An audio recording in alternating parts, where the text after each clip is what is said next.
सभी बच्चों का फिर से एक बार गुरुवरी एकेडमी में स्वागत है।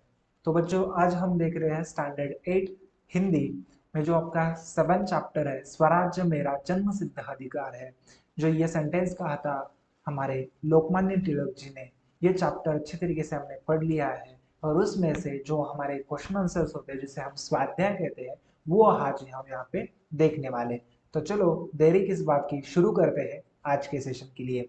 तो यहाँ पे जो हमें क्वेश्चन आंसर दिए वो भी हम देखने वाले हैं। उसके साथ भाषा बिंदु जिसे आप व्याकरण कहते हो, वो भी ग्रामेटिकल पार्ट हम सभी क्वेश्चन आंसर से यहाँ पे देखने वाले।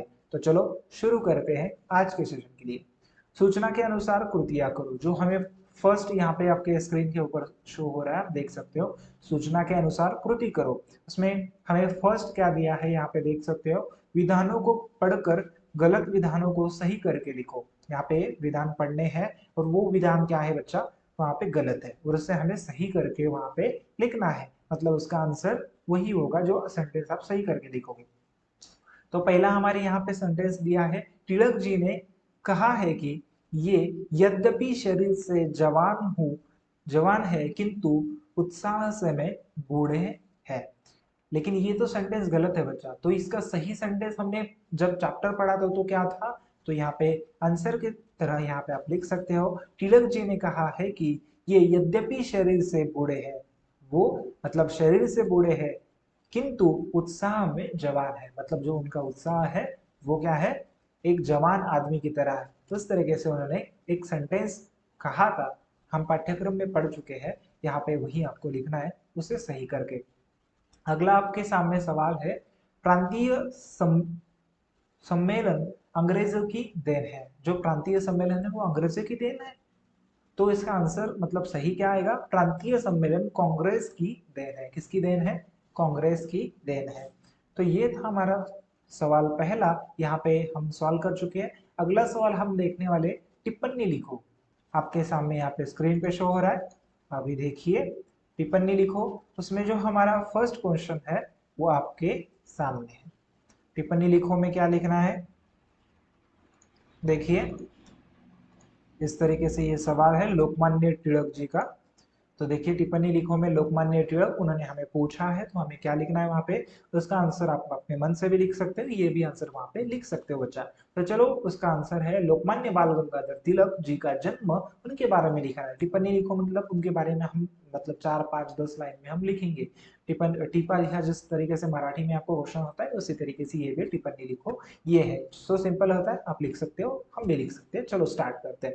लोकमान्य बाल गंगाधर तिलक जी का जन्म 23 जुलाई 1856 को महाराष्ट्र के रत्नागिरी जिले में चिकली ग्राम में ब्राह्मण परिवार में हुआ। भारत देश के महान नेता थे, राजनीति तथा अंग्रेजों से भारत को आजादी करने के लिए लड़ने वाले अग्रणी नेताओं में एक थे। एक शिक्षक, वकील, स्वतंत्र सेनानी और समाज सुधारक थे।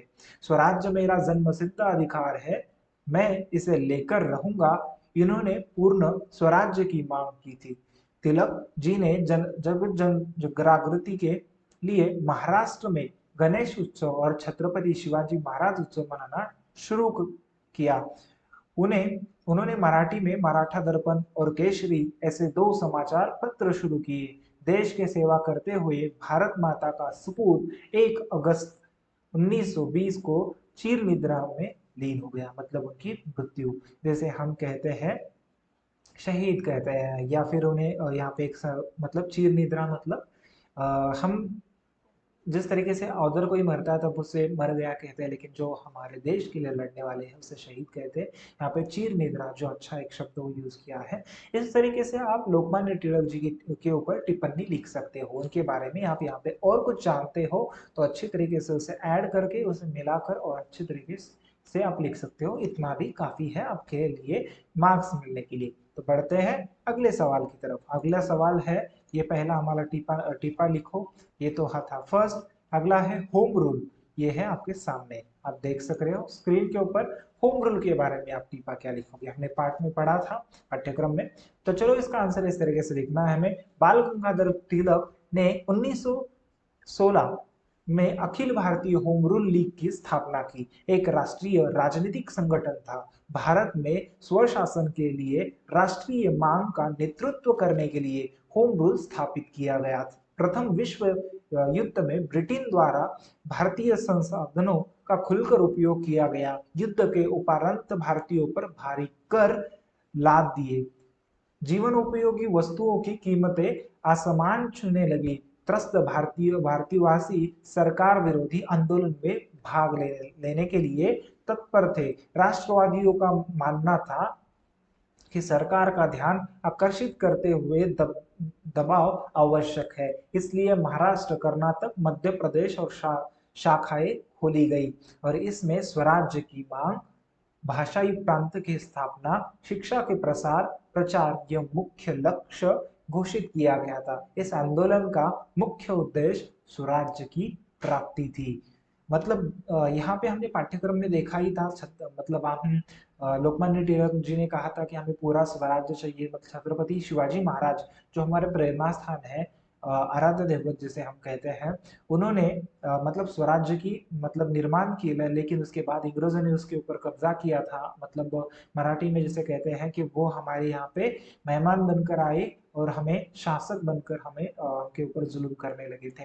वो स्वराज्य की, हमारा जो स्वराज्य था छत्रपति शिवाजी महाराज ने खड़ा किया हुआ, वो पूरा स्वराज्य मतलब हमारा पूरा भारत, हमारा देश छोड़कर आपको जाना होगा, ये मुल्क हमारा है। इस तरीके से लोकमान्य टिलक की जो मांगे थी होम रूल से लेकर वो यहाँ पे रखी गई है। तो हमें इसे अच्छी तरीके से लिख लिया। अगला सवाल आपके सामने आपके स्क्रीन के ऊपर दिखाई दे रहा है। अगला सवाल बच्चों यहाँ पे है उत्तर लिखो। उसमें उत्तर लिखना है, मतलब उसका आंसर लिखना है हमें। पहला आपके सामने है लोकमान्य टिलक जी द्वारा दिया गया नारा। मतलब ये नारा तो आपको पता ही है, स्वराज्य मेरा जन्मसिद्ध अधिकार है। मतलब ये जो स्वराज्य है, स्वराज्य का मीनिंग फ्रीडम होता है बच्चा, कि सभी को समान न्याय, सभी को, मतलब स्वराज्य का मीनिंग जितना एक्सप्लेन करे इतना कम है, लेकिन इतना ही समझ लो कि फ्रीडम, सबको जीने का अधिकार है, सब ऊंच नीच कोई नहीं है। बहुत सारे उसके मीनिंग्स निकलेंगे, लेकिन यहाँ पे इतना ही समझो कि स्वराज्य मेरा जन्म सिद्ध अधिकार है। ये किसने कहा था? बाल गंगाधर तिलक जी, मतलब हमारे लोकमान्य तिलक जी ने कहा था। अगला सवाल है क्वेश्चन नंबर 4, कृति पूर्ण करो। यहाँ पे कृति पूर्ण करना है हमें। जन्म सिद्ध अधिकार की विशेषताएं बताए। ये जिस तरीके से संधि का मतलब हम कृति पूर्ण करो मतलब संजाल बोल के आपको जो क्वेश्चन आते हैं उसी तरीके से है। यहाँ पे जो हमने आंसर्स लिखे हैं वहां पे आप लिख सकते हो। आप यहाँ पे उसमें दिया गया है जन्म सिद्ध अधिकार की विशेषताएं। जो जन्म सिद्ध अधिकार की विशेषता है तो वो यहाँ पे बताना है। कोई हथियार इसे काट नहीं सकता। मतलब यहाँ पे बताया गया था, पाठ्यक्रम में हमें पढ़ा था कि उसे कोई हथियार काट नहीं सकता। कोई अगर इसे कोई इसे जला नहीं सकता।